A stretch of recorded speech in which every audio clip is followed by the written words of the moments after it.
straight or curvy, all the way to the opposite border, or maybe the neighboring border. And if your pen happens to meet one of your orbs, stop and pick up your pen and then continue on the other side. We're working in halaba fashion here, where we're essentially drawing under the orb. We're going to draw another line. We're going to aura that line that we just drew, starting from the same starting point and drawing an aura line right next to the one that you just drew. Remembering that if your pen meets the edge of an orb, pick up the pen and start on the other side, continuing onto its journey to the other border. We're going to continue auraing, and the auras can have varying spacings. They can be close together or far apart from one another. Just moving from one border to the next, auraing that line, and remembering to pick up the pen whenever you meet an orb's edge.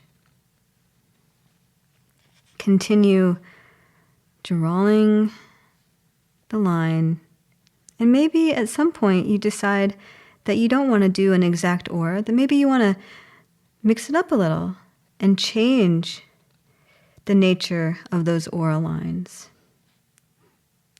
Maybe they become narrower at one point and maybe wider at another point. We keep continuing to aura one line after the other, moving from one border line to the next. Maybe you can practice changing the quality of the line, relaxing your hand, having less pressure on the paper, and turning the tile as necessary. Remembering to lift up the pen when you hit an orb edge, as you keep drawing your aura lines, and maybe you decide to vary the aura lines, the spacings. They don't have to be matching or exact. Maybe some are a little bit more wavier than the others. Maybe some are straight. Completely up to you. Continuing to aura each line, moving the pen from one border to the next, lifting up the pen as you hit an orb's edge, and continuing on the other side.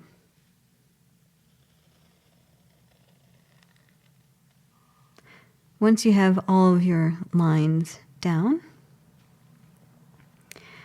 we're going to find some spaces to fill in. So before we move on to this next venture, just take a moment to relax your shoulders. Bring focus back to your breath. Maybe move your eyes away from the tile just for a moment, and then come back to the tile. Check out your drawing so far and find maybe some spaces we can fill. Maybe there's some space between those aura lines that are a little bit wider than the others. Or maybe they're a little thinner.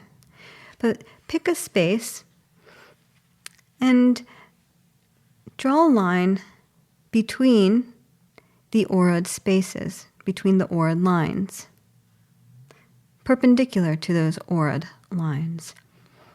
You can place your pen on one of the lines and then draw a line to the next aura'd line, perpendicular, again straight or curvy, and then aura that line. Aura that line moving from one line to the next line. We're drawing perpendicular lines, filling up a space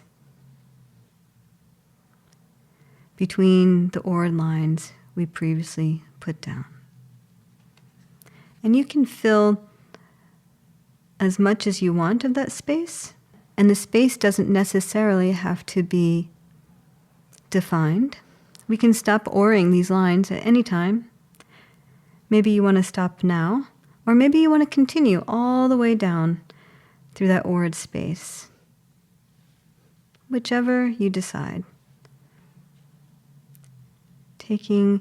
Oaring each line as far as you want to take it, remembering, even in this case, if you have a orb in the way, lift up the pen and follow on the other side, or in this case, don't draw over the orb.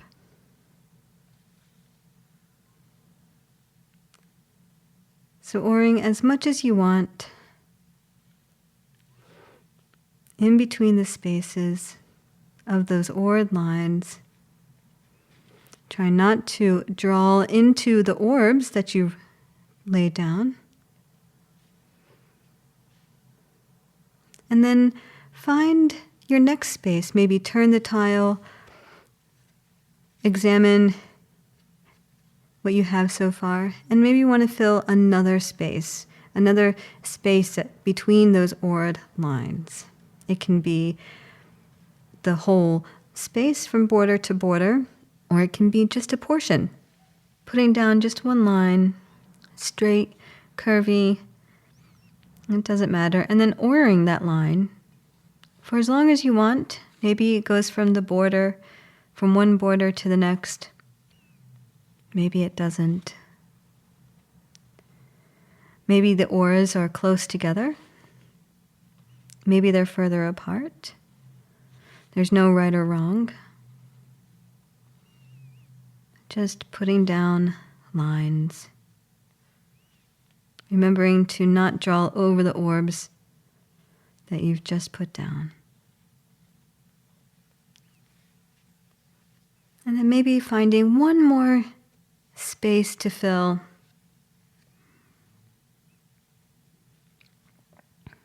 One more space. Again, laying down a line between those oared lines, the space that happens between them. These lines are perpendicular to them. They can be straight. They can have a slight curve to them, maybe an S curve. Maybe they're very straight. Maybe they're always different. Whatever it is, just lay down those lines, turning the tile as you find necessary.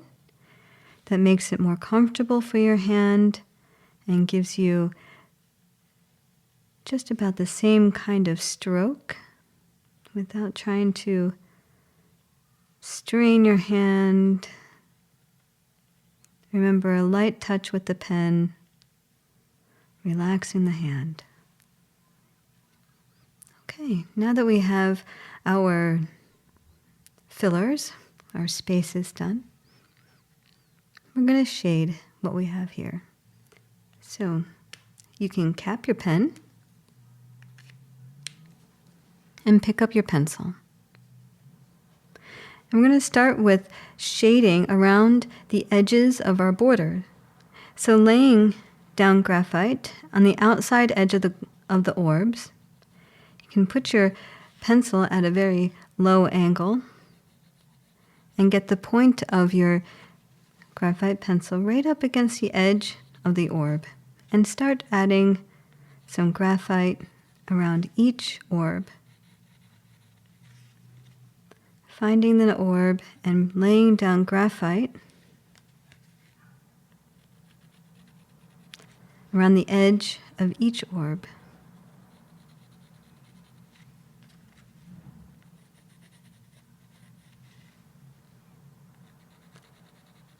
Taking the time to breathe,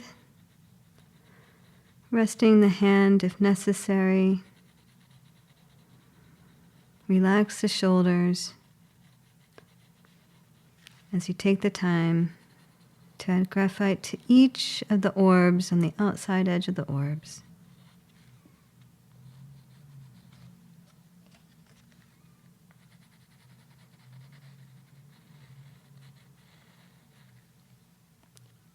Now once your orbs have graphite around their outside edges, pick up your tortillon and start moving that graphite around the edge. Maybe you can take it out a little bit, pulling it away from the orb. And each one to smooth out that graphite around each orb. And maybe you can drag that graphite out away from the orb. You can add a little or as much graphite as you feel fit.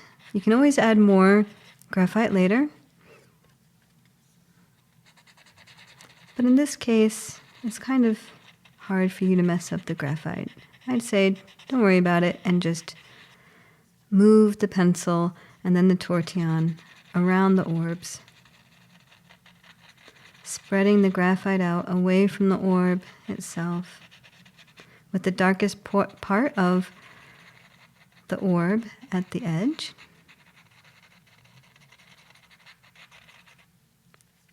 And then once you're done adding graphite on the outsides of the orbs, we're going to add some graphite to the inside of the orb. By using the leftover graphite on our tortillon, in each orb add a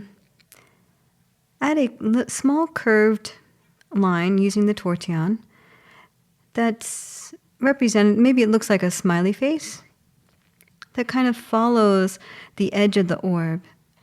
And maybe the curved line is only about half of the orb itself. It doesn't go all the way around, and it lays quite close to the edge of the orb.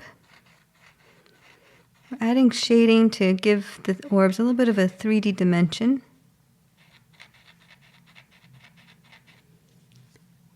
Show that they have a little bit of curvature. And then you can lay down the tortillon, and we're going to pick up the pencil.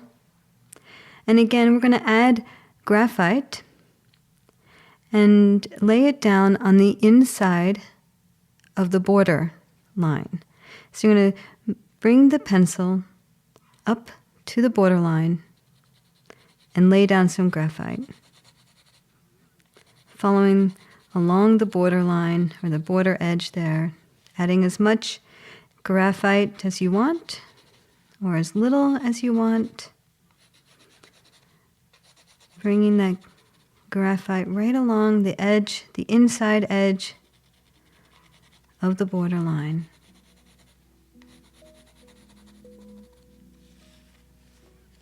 Adding graphite to each border edge, keeping the pencil angle low and getting the graphite down. And then when you're done with the graphite, when you're done with the pencil, put it down and pick up your tortillon. And now we're going to blend in that graphite we just laid down at the edge. And again, trying to pull the graphite down more towards the center of the tile.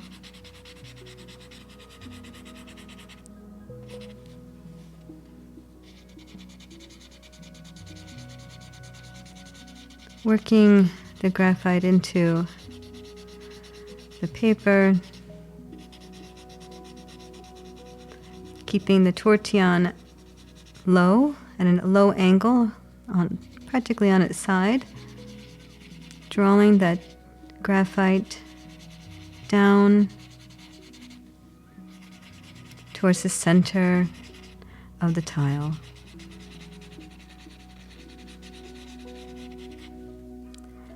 For each edge,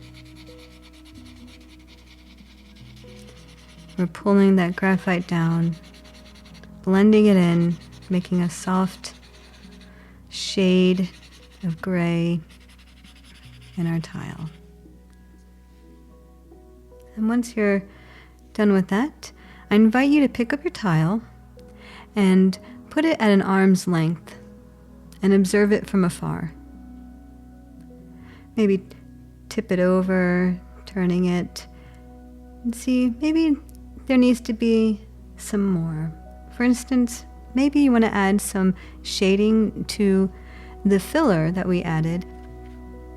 If so, you can again pick up your pencil and draw some, or put down some graphite along one of the edges of the areas that we filled with lines. And then you can take the tortillon and blend that in.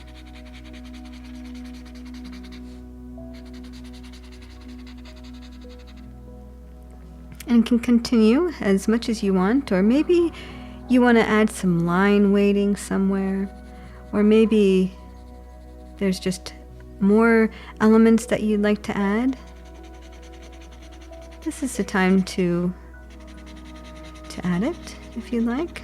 Or maybe you're just perfectly satisfied with the way the tile came out as is, and that's perfectly fine.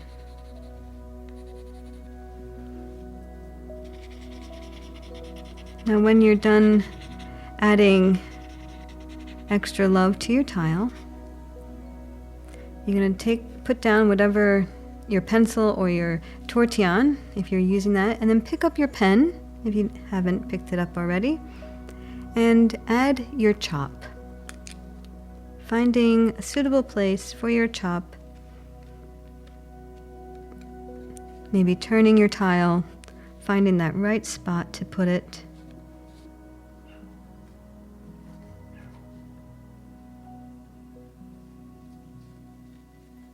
And when you're done, put the cap back on the pen, put it down, and then just take a moment of gratitude, thanking yourself for taking the time for yourself.